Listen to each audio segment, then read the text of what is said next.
Viorica. Soliști, artistă a poporului, Valentina Ursuleac. Anatolii Nicolaico, Anastasia Dumeikovskaya, Alexandru Cernii, Alexandru, artist al poporului, Alexandru Galațan. Hramul nou cu dulce dor intră acum în satul Speia. Să ne bucurăm, popor! Până la noi, întâlniri!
Sună mușa să-l prive.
Orchestra de muzică populară folcloră a Filarmonicii Naționale Serghei Lunchevici.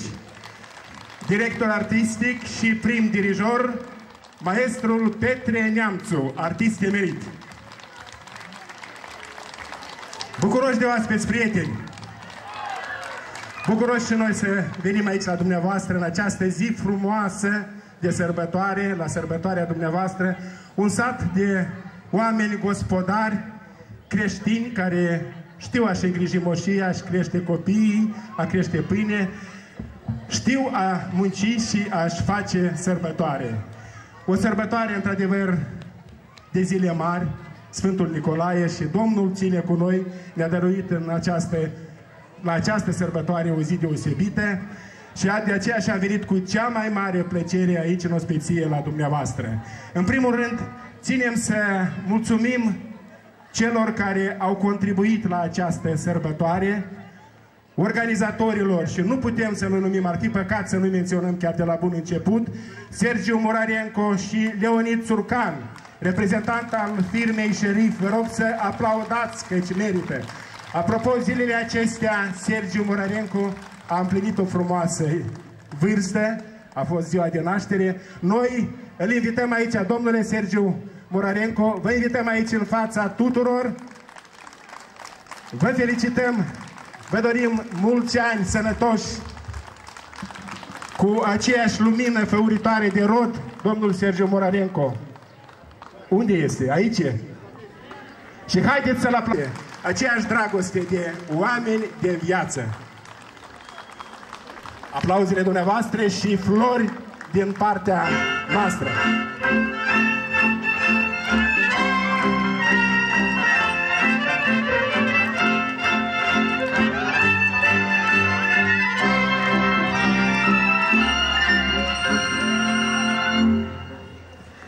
Să ne trăiască, mulțumim. O să mai profit de răbdarea dumneavoastră și am să-i numesc încă pe câțiva dintre cei care au contribuit la organizarea sărbătoarei, că ce-ar fi păcat să nu numim. Am să-i numesc foarte repede: Valentin Talpă, Iurie Mironov, dar dumneavoastră puteți să aplaudați, căci merită.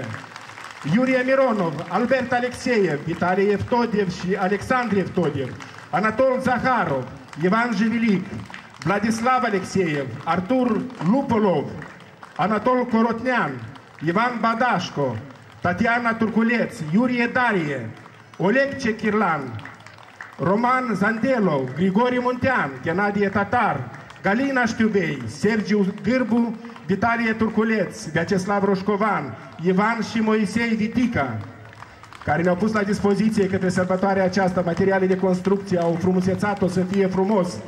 Am să mulțumim celor care ne-au asigurat cu transport, au făcut tot posibilul ca să ajungem la dumneavoastră. Fodorojli, Andrei Salcuțan, Iurie Colț, Vitalie Talharenco, Alic Corotnean, Alexandru Evtodiev.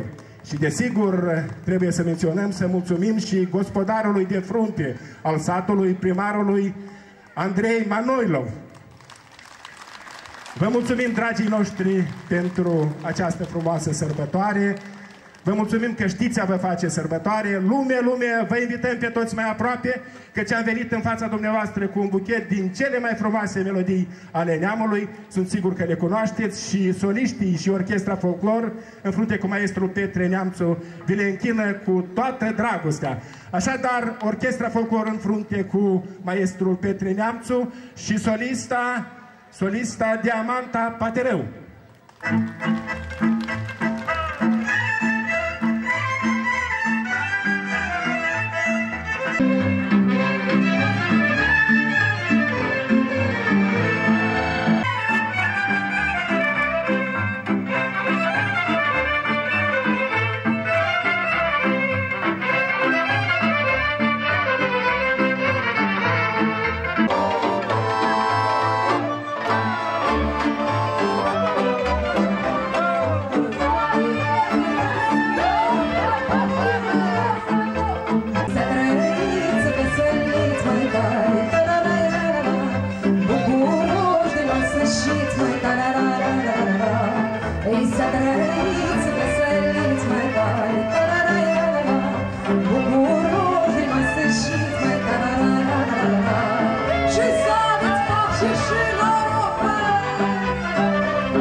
și veni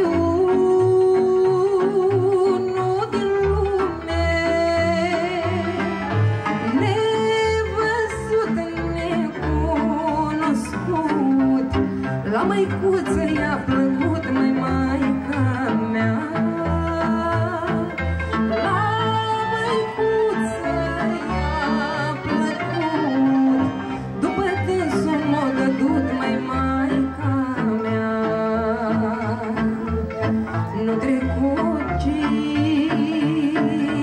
ani de zile, veni maica pe la mine,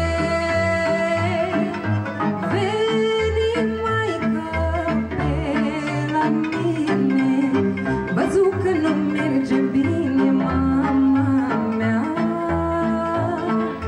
Veni maica pe la mine, văzut că nu merge bine, maica mea.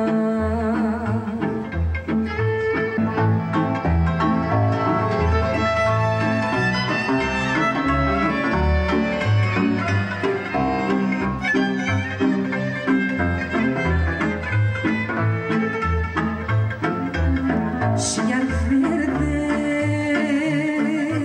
3 lune, spune fata mami, spune, spune fata mami, spune, ce grea boală te răpune, fata mea. Mă răpune o boală grea, măi, dorul și cu dragostea, măi, mama mea. Mă răpune o boală grea, măi, dorul și cu dragostea, măi, maica mea. Dorul și cu dragostea, măi, de nu pot scăpa de ea, măi, mama mea.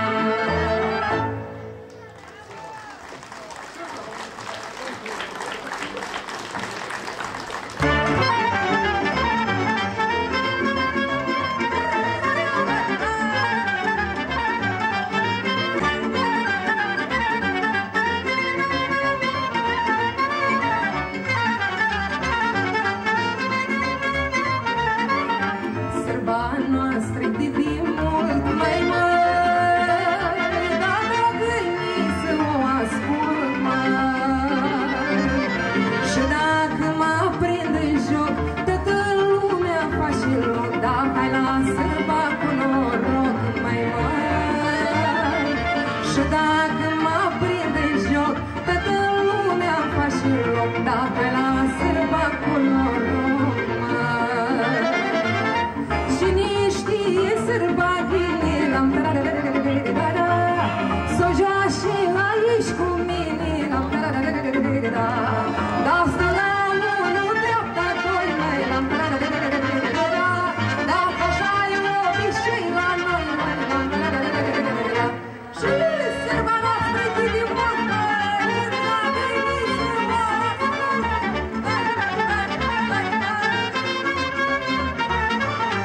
mă uit sârba ca pătnari, măi, joacă toți cu mic și mare, fetii mândri și flăcăi, băbuță și moșnejei, da și vreo câțiva nepoței, mai măi, fetii mândri și flăcăi, cu câțiva nepoței, măi. Cine știe sărba bine, l-am da-da-da-da-da-da, s-o joace aici cu mine, l-am da-da-da-da-da-da, da, stă da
Diamanta Patereu.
Diamanta Patereu și orchestra Folclor în frunte cu maestrul Petre Neamțu.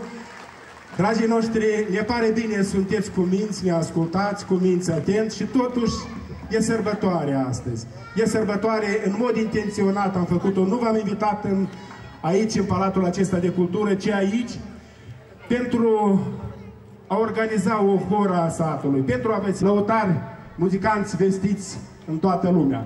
Va cânta acum în fața dumneavoastră, va evolua decanul de vârstă al orchestrei Folclor, poliinstrumentistul Leonid Moșanu. Sunt sigur că îl cunoașteți, căci viața întreagă a cântat, ne-a adus multe melodii frumoase.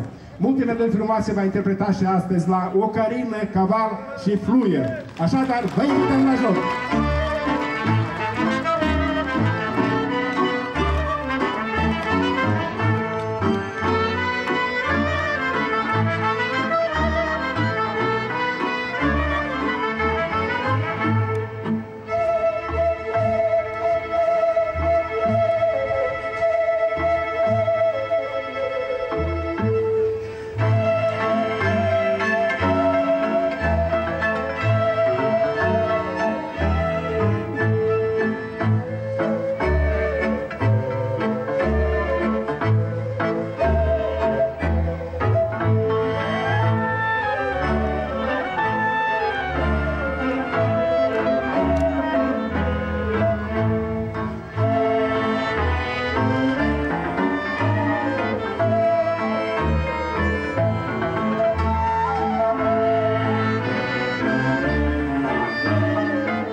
Aplauze pentru maestru Leonid Moșanu, maestru Petre Neamțu și orchestra Folclor. Dragii noștri, spuneam, satul Speia, vă mulțumesc. Spuneam, satul Speia e vestit, sunt gospodari care știu a-și îngriji moșia, a crește copii. Copiii satului Speia activează cu succes, cu dăruire, nu numai aici în sat, ci în multe localități și peste tot unde sunt ei, activează cu aceeași dăruire, cu aceeași dragoste cu care munciți dumneavoastră aici în satul natal. Vă cunoaștem mulți dintre cosăteni care ne sunt colegi, care ne sunt învățători. Astăzi vom mai vorbi despre dâns și acum însă invit în fața dumneavoastră. Va cânta pentru dumneavoastră nu unul dintre copiii satului, ci una dintre nepoatele satului. A crescut aici la dumneavoastră, e fiica Valentinei și a lui Badea Nichifor Țurcanu. În prezent e studentă la Academia de Muzică, Teatru și Arte Plastice. Vă sigur că a învățat, i-ați cultivat dragostea aceasta de muzica noastră și iată, vine acum să vă cânte cu toată dragostea, cu toată lumina sufletului. Rodica Tabuică. Puteți să o încurajați cu aplauze, deci are nevoie.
Tăbuică. Bravo, în sfârșit, ați spart gheața, ne pare bine, să ne trăiască dansatorii. Rodica Tăbuică, să ne trăiască, tot să ne trăiți și dumneavoastră, dansatorii să ne trăiască mai îndrăzneți, totuși e hramul satului, e sărbătoarea satului. Sunt sigur că veți dansa și în continuare, căci vor evolua acum în fața dumneavoastră 3 instrumentiști de forță. Vasile Gabrieliță, Andrei Bivol și țambalagiul Sorin Rusu. Vă invităm deci pe tot la joc.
Sabalagiu Sorin Rusu, violoniștii Vasile Gavriliță și Andrei Bivol.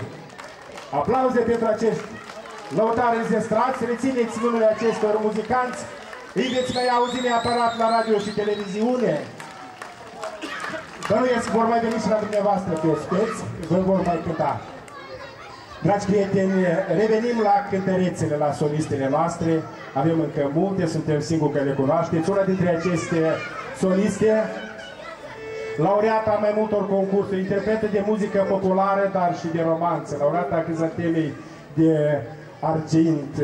Are multe cântece frumoase și îi zice Viorica Moraru.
Durerea ta ai purtat-o în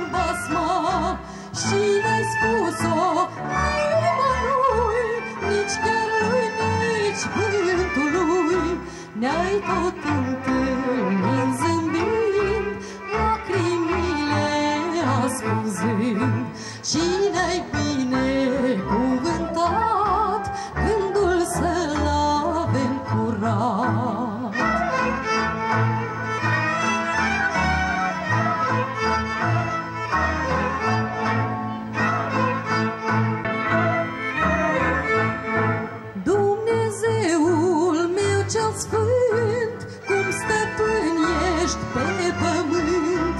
Dă-i măicuței sănătate și zilele numărate. Mă rog, Doamne, ți-i așa, pentru măiculița mea, s-o găsim mereu în prag, așteptându-ne cu drag. Drumuri multe sunt în lume, cu nume și fără nume, dar cât ar fi de frumoase, te duc mai pe acasă.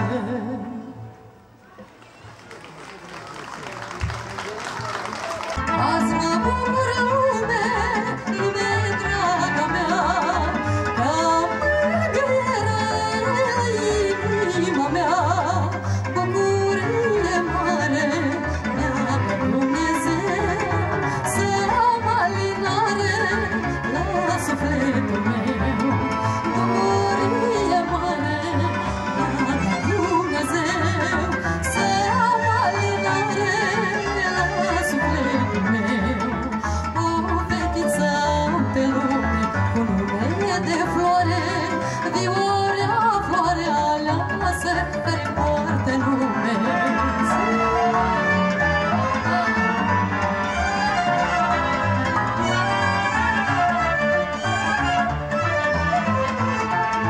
Cingeșa mlădiță, copilița mea, seamănă măicuței, lume draga mea.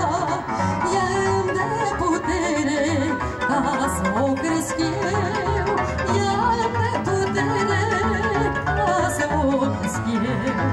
O fetiță pe lume cu nume de floare, Vioarea, floarea aleasă, care poartă nume. O fetiță pe lume cu nume de floare, Vioarea, floarea aleasă, care poartă nume.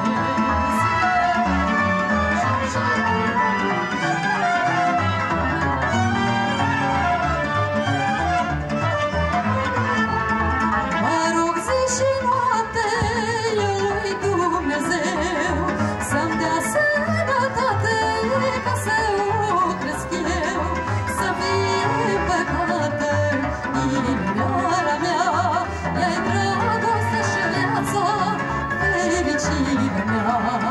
Să fie păcată inimioara mea, ea-i dragoste și viața, fericirea mea. O fetiță pe lume cu nume de floare, Vioarea, floarea aleasă, care poartă nume. O fetiță pe lume cu nume de floare, Vioarea, floarea aleasă, care poartă nume.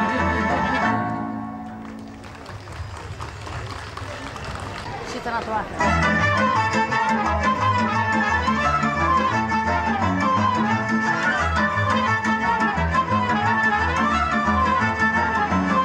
Și iar hai, hai, da frunzulițe busuiocuri, tarara, ta-ta-ta, haideți să încingem jocuri, tarara, sunt așa foiarăși coră, tarara, ta-ta-ta, cât de placul tuturor, tarara, dar uite așa mai minunată, tarara, ta-ta-ta, să trăi joc în țară, tarara, și uite așa și ia cu foc, tarara, ta-ta-ta, să diși cu noroc, tarara, și uite așa și ia cu foc, tarara, să diși cu noroc.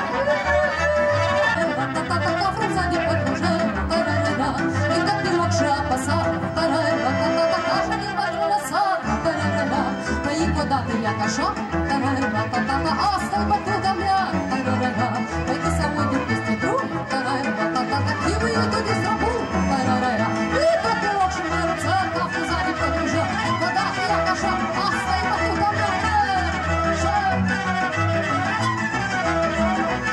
și iar hai, hai, da se jucă pe piatra crapăr, tarara, ta-ta-ta, și din piatră iese apăr, tarara, până când și steaua voastră, tarara, ta-ta-ta, să aprinde coara noastră, tarara, la apucă struna din vioară, tarara, ta-ta-ta, să aprinde focul mare, tarara, îi ia așa de sub căpâi, tarara, ta-ta-ta, să sară în jos cântei, tarara, îi prinde struna din vioară, îi se aprinde focul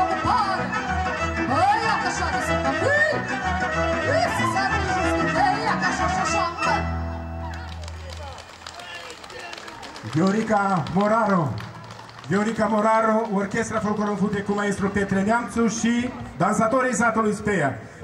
Are oameni gospodari care activează nu numai aici, în satul dumneavoastră, ci în multe localități.